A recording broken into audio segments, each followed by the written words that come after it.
Do, does और did एक ऐसा टॉपिक है जो हमेशा अंग्रेजी में इग्नोर हो जाता है, लेकिन ये बहुत सारे टाइप ऑफ सेंटेंसेस में काम आता है, तो इसको इग्नोर नहीं कर सकते।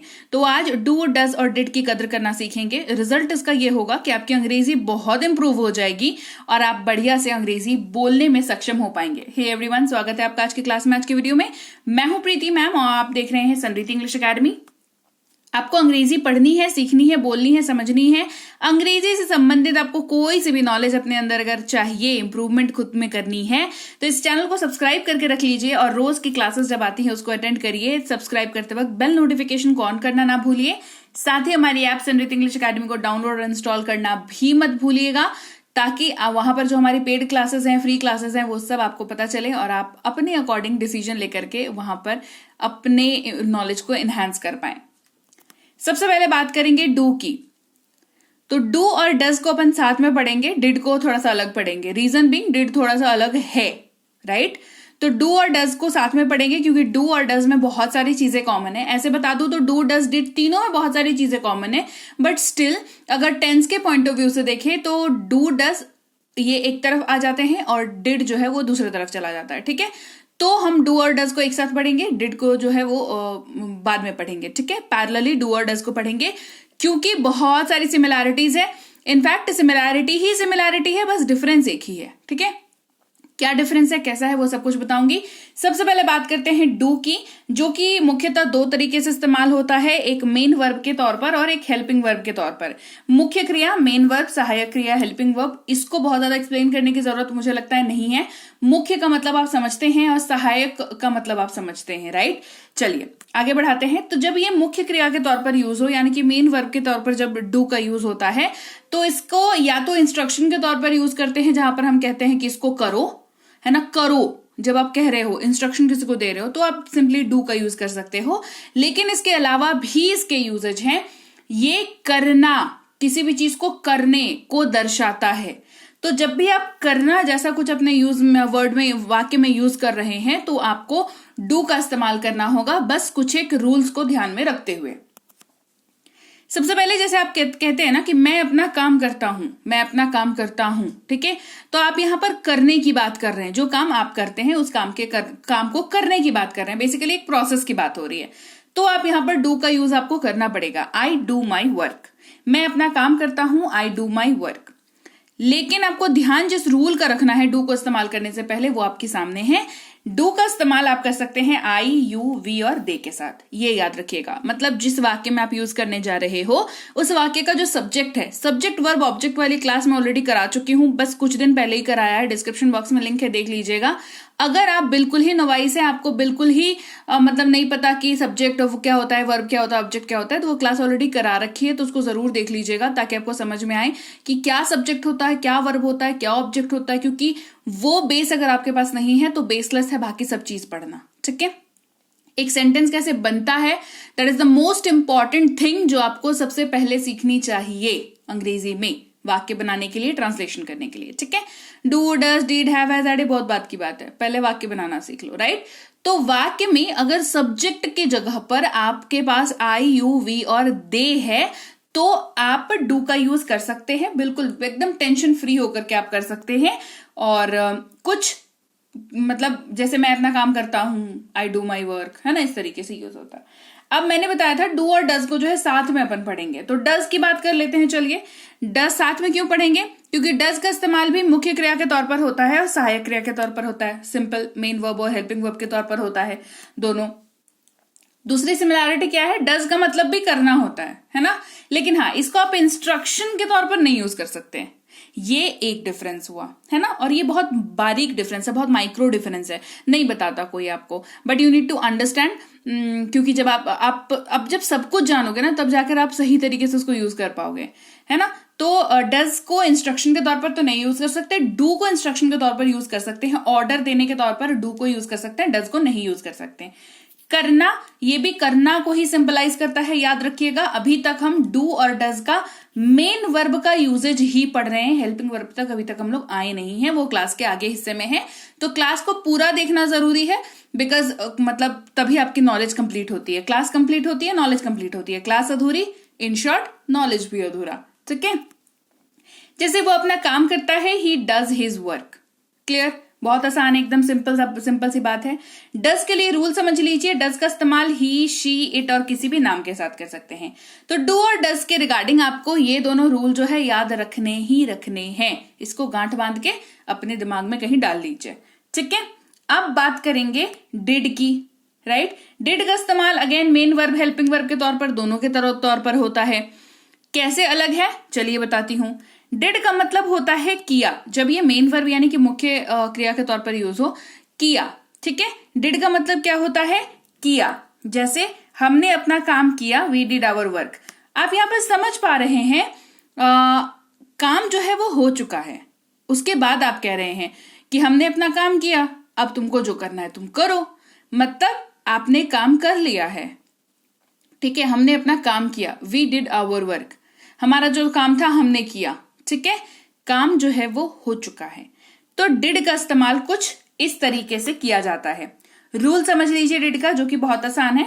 डू और डज में जो मतलब बंदिशें थी वो यहां पर नहीं है। डिड का इस्तेमाल आप सबके साथ कर सकते हैं, वेरी सिंपल है ना, I, you, we, they, he, she, it और किसी भी नाम के साथ। अब बात करेंगे डू जब हेल्पिंग वर्ब के तौर पर यूज होगा, पैरेलली डज जब हेल्पिंग वर्ब के तौर पर यूज होगा, और डिड जब हेल्पिंग वर्ब के तौर पर यूज होगा। तो जब भी आप डू को हेल्पिंग वर्ब के तौर पर देखेंगे, यानी कि सहायक क्रिया के तौर पर देखेंगे, तो सीधे सीधे आपको वाक्य में उसका शाब्दिक अर्थ नहीं नजर आएगा। सबसे पहले ये समझ लीजिए। तो शाब्दिक अर्थ को ढूंढना बंद करिए। जब भी सहायक क्रिया की बात करूं, शाब्दिक अर्थ को यानी कि एकदम एग्जैक्ट ट्रांसलेशन को ढूंढना बंद करिए। एसेंस को समझिए, मतलब को समझिए, उसके पीछे की कहानी को समझिए, ताकि आप हमेशा आप अंग्रेजी बोल सके। ऐसा नहीं हो कि आज पढ़ा, बोल लिया, कल भूल गए, ऐसा नहीं है, है ना। तो सहायक क्रिया के तौर पर यूज होता है, और ये सवाल पूछने के लिए बहुत ही ब्यूटीफुली यूज होता है। सहायक क्रिया के तौर पर जब यूज होता है, नॉर्मली भी होता है, बट ये मोस्टली सवाल पूछने के लिए यहां पर आप अच्छे से इसको यूज कर सकते हैं। क्या होना चाहिए आपके सवाल में, क्या ता हूं, क्या ते हो, क्या ते हैं, ठीक है। यूज देख लीजिए। क्या मैं खाता हूं, क्या मैं खाता हूं, डू आई ईट। अब मानो तुमको डू का कॉन्सेप्ट नहीं पता, अब पूछ लो ये सवाल, क्या मैं खाता हूं, तो कहोगे, बहुत सारे महानुभाव हैं होंगे जो कहेंगे व्हाट आई ईट, है ना। पर आप समझिए, व्हाट आई ईट का मतलब होता है मैं क्या खाता हूं। ये है क्या मैं खाता हूं, क्वेश्चन मार्क, क्या मैं खाता हूं। तो क्या की अंग्रेजी व्हाट नहीं होगी यहां पर, है ना। यू नीड टू अंडरस्टैंड कि अंग्रेजी अलग है, आप अलग लैंग्वेज सीख रहे हो, तो अलग लैंग्वेज जब सीखते हो तो एफर्ट भी अलग से मारना पड़ता है, एफर्ट, है ना। तो डू का कॉन्सेप्ट जरूरी है, डज का कॉन्सेप्ट जरूरी है, डिड का कॉन्सेप्ट जरूरी है, बहुत जरूरी है, ठीक है। तो don't take it lightly, because अगर देखो, एक तो या होता है, या तो ये होता है कि नहीं भाई हाँ लगे हुए हैं, पढ़ रहे कर रहे, है ना। या तो होता है 2 महीने का टाइम अपने आप को दो, किसी एक जने को फॉलो करो, या तो किसी का कोर्स ले लो, सीखो, खत्म करो, मैटर क्लोज वहीं पर। जिंदगी भर अंग्रेजी नहीं सीख रहे हैं ना, और काम है कि नहीं जिंदगी में, करियर बनाना है, पढ़ाई करनी है, अच्छे मार्क्स लाने हैं, है ना, सब कुछ तो करना है लाइफ में, पर कितने दिन तक अंग्रेजी के पीछे पड़े रहोगे, है ना। तो समझ लो, जो कॉन्सेप्ट समझाती हो समझो, पूरे क्लास को अटेंड किया करो, सब्सक्राइब करके रखा करो चैनल को, कमेंट करके मुझे अपने डाउट्स पूछा करो कि मैम मुझे ये डाउट हो रहा है, मैम मुझे इस टॉपिक के ऊपर क्लास चाहिए। मैंने कभी मना किया आज तक? जितना पॉसिबल होता है ना सारे टॉपिक के ऊपर क्लास लेकर के आती हूँ। तो टॉपिक लिख के तो देखो, फिर देखो क्लास आती कि नहीं आती है ना। तो पढ़ो और खत्म करो अंग्रेजी सीखने को, ठीक है। तो डू आई ईट, डू का कॉन्सेप्ट नहीं होता तो ये सवाल हम नहीं पूछ पाते। तो ये क्वेश्चन हो जाएगा डू आई ईट, क्या मैं खाता हूं, डू आई ईट। क्या तुम खाते हो, डू यू ईट, ईट होगा यहाँ पे। क्या तुम जाते हो तो डू यू गो हो जाता, ठीक है। क्या तुम खाते हो, डू यू ईट। क्या हम पढ़ते हैं, डू वी स्टडी, क्या हम पढ़ते हैं, डू वी स्टडी। अब आपको एक बात समझने की जरूरत है कि डू का इस्तेमाल मैंने शुरू में बताया था कि मेन वर्ब के तौर पर जब होता है तो वो आई, यू, वी और दे के साथ होता है। तो सवाल आपके दिमाग में ये अभी तक आना चाहिए था कि मैम जब ये हेल्पिंग वर्ब के तौर पर यूज होगा तो क्या रूल बदलेगा। जवाब है नहीं, rule will be same throughout, no matter helping verb के तौर पर यूज हो रहा हो, मेन वर्ब के तौर पर यूज हो रहा हो, इंडिपेंडेंटली यूज हो रहा हो, कहीं पर भी यूज हो रहा हो, रूल विल बी सेम, ठीक है। क्लास के लास्ट में ना रूल्स का एक शीट मैं आपको बता दूंगी, उसको रख लेना अपने पास, ठीक है। डज की बात करेंगे, हेल्पिंग वर्ब के तौर पर जब यूज होता है वाक्य में दिखेगा क्या ता है, क्या ती है। जैसे क्या वह खाता है, डज ही ईट, क्या वह खाता है, डज ही ईट। क्या वो पढ़ती है, डज शी स्टडी, क्या वो पढ़ती है, डज शी स्टडी। क्या मोहन काम करता है, डज मोहन वर्क, क्या मोहन काम करता है, डज मोहन वर्क। ठीक है, rule will be same does का भी, ही शी इट और नेम के साथ। डिड की बात करते हैं, जब ये हेल्पिंग वर्ब के तौर पर यूज होता है तो कैसे होगा, अगेन वही वाला लॉजिक रहेगा, शाब्दिक अर्थ ढूंढने का प्रयास ना करें, इसके एसेंस को समझे, मतलब क्या है, कैसे यूज हो सकता है, इस चीज को समझे। ठीक है, क्योंकि सहायक क्रिया में आपको मिलेगा नहीं, मतलब फिर बहुत पढ़ना पड़ेगा, उसके बाद समझेगा आपको कि अच्छा ये इसका सीधा सीधा शब्द का अर्थ है। ठीक है, तो कॉम्प्लेक्स मत बनाओ चीजों को, keep it very simple. Did की बात करते हैं, तो डिड में आपको वाक्य में क्या दिखेगा, क्या ता था, क्या ते थे, क्या ती थी, क्या या, क्या ये, क्या ये। दोनों में से कोई भी हो सकता है, और लगा हुआ है। ठीक है, वाक्य में दोनों में से कोई भी हो सकता है, तो आप समझ जाइए कि डिड का यूज करना है। डिड का यूज जो है पास्ट में होता है, अब तक आपको समझ जाना चाहिए था, नहीं समझे तो मैं मुंह से बता दे रही हूं कि पास्ट में यूज होता है। ठीक है, डू और डज प्रेजेंट में यूज होता है। क्या मैं खाता था, डिड आई ईट, क्या मैं खाता था, डिड आई ईट। क्या आप जाते थे, डिड यू गो, क्या आप जाते थे, डिड यू गो। क्या हम काम करते थे, डिड वी वर्क, क्या हम काम करते थे, डिड वी वर्क। क्या वह पढ़ती थी, डिड शी स्टडी, क्या वह पढ़ती थी, डिड शी स्टडी। क्या राहुल खेलता था, डिड राहुल प्ले, क्या राहुल खेलता था, डिड राहुल प्ले। ठीक है, अब डू का हेल्पिंग वर्ब में कुछ एग्जांपल्स देख लीजिए और रूल समझ लीजिए। ठीक है, जब इसके साथ नॉट लग जाए तो कैसे वाक्य बनेंगे। आई यू वी दे के साथ यूज होगा, चाहे वो डू कैसे भी यूज हो रहा हो, ये बता चुकी हूं। डू नॉट वाले एग्जांपल्स देख लीजिए। नहीं ता हूं, नहीं ते हो, नहीं ते हैं, ये आपको दिखेगा, ये नेगेटिव। देखो, नॉर्मल वाले वाक्य बताया, इंटरोगेटिव वाक्य बताया, अब नेगेटिव वाक्य बता रही हूं। शुरू में ही बताया था कि बहुत तरह के वाक्यों के साथ यूज होता है, और मोस्टली असर्टिव, इंटरोगेटिव और अब नेगेटिव, एफर्मेटिव, इंटरोगेटिव, नेगेटिव, इन सब के साथ यूज होता है। तो पहला दोनों बता दिया, मतलब आपको मैंने बता दिया एफर्मेटिव, इंटरोगेटिव बता दिया, अब ये नेगेटिव वाली देख लो। ठीक है, मैं नहीं खाता हूं, आई डू नॉट ईट। अब बहुत सारे लोग होंगे ना, ये वाक्य को कैसे ट्रांसलेट करते हैं पता है, बताऊं, मतलब एकदम लाइव देखा हुआ है। मैं नहीं खाता हूं कहेंगे आई नॉट ईट। क्यों, क्योंकि पढ़ रखा है, नॉट का मतलब नहीं होता है, तो मैं खाता हूं आई ईट होता है, मैं नहीं खाता हूं तो आई नॉट ईट होगा। बट बच्चे, डू तो यूज होगा ही ना होगा, चाहिए ही ना चाहिए। ठीक है, सब्जेक्ट है, वर्ब चाहिए कि नहीं चाहिए, है ना, जो आपको वाक्य को सपोर्ट करे, राइट। तो हेल्पिंग वर्ब वाला हिसाब हो गया। क्या बताया, हेल्पिंग वर्ब के तौर पर डू को यूज करना बताया। तो इस वाक्य को बनने के लिए मदद चाहिए, हेल्पिंग वर्ब, डू का काम। ठीक है, चलो डज का देख लो। ही शी इट नेम के साथ यूज होता है, चाहे किसी के साथ भी यूज हो, मतलब कोई सी भी टाइप के वाक्य के साथ यूज हो। नहीं ता है, नहीं ती है, वाक्य में दिखेगा, वह नहीं खाता है, ही डज नॉट ईट। इसको भी लोग ट्रांसलेट करते हैं he not eat, which is completely wrong. You need to add does for this. ठीक है, तो डज रहेगा ही रहेगा, ये याद रखना इस बात को।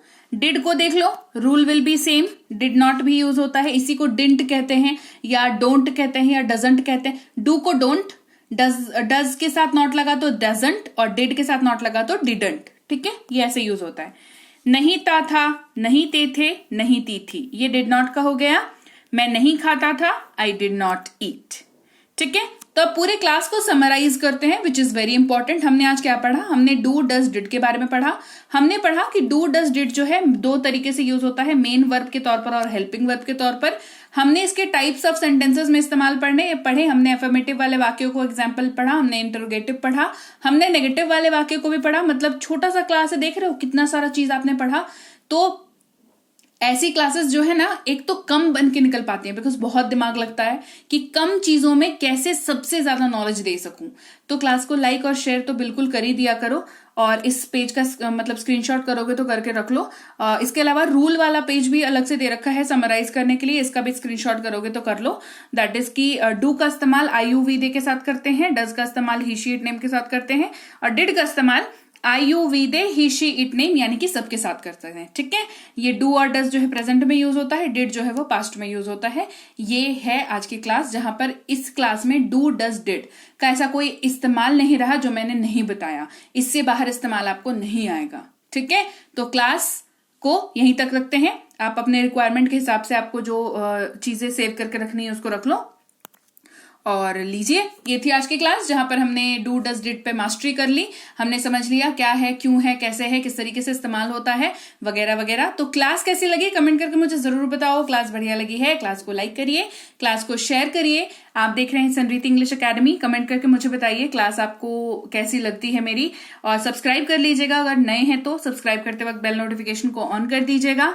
और हमारी ऐप पर बेसिक से प्रो स्पोकन इंग्लिश की कोर्स अवेलेबल है, इंग्लिश रीडिंग की कोर्स अवेलेबल है, इंग्लिश ग्रामर की कोर्स अवेलेबल है, और साथ ही ई बुक्स भी अवेलेबल है। तो आपको ऐप को डाउनलोड और इंस्टॉल करना है अपने मोबाइल पर, नाम नंबर ईमेल आईडी डाल के रजिस्टर करना है। सारी कोर्सेज पर अभी 90% का ऑफ चल रहा है, साथ ही 1 साल की वैलिडिटी वाला ऑफर भी अभी भी ऑनगोइंग है, चल रहा है। इनकेस अगर आपको कोई कोर्स चाहिए तो जरूर मतलब बिना किसी झिझक के आप हमें व्हाट्सएप कर सकते हैं इस नंबर पर, कोर्स के बारे में और अधिक जानकारी लेने के लिए। हमारी टीम है वो आपसे बात कर लेगी, आपको रिप्लाई कर देगी। और इसके अलावा हमारी ई बुक्स आप इस वेबसाइट से भी ले सकते हैं। ई बुक्स को डाउनलोड करना जरूरी है, सो मेक श्योर आप ई बुक को डाउनलोड करके रखें अपने पास। व्हाट्सएप का ग्रुप, व्हाट्सएप का चैनल, टेलीग्राम का चैनल जरूर ज्वाइन कर लें। रोज की क्लासेस अपडेट हो जाती है वहां पर, कोई ऑफर्स रहते हैं, कुछ एक्स्ट्रा इन्फॉर्मेशन रहती है तो अपडेट हो जाता है वहां पर।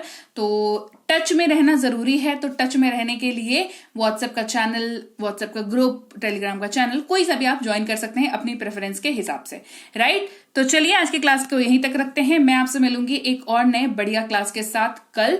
Till then thank you so much for watching, stay tuned to Sanriti English academy.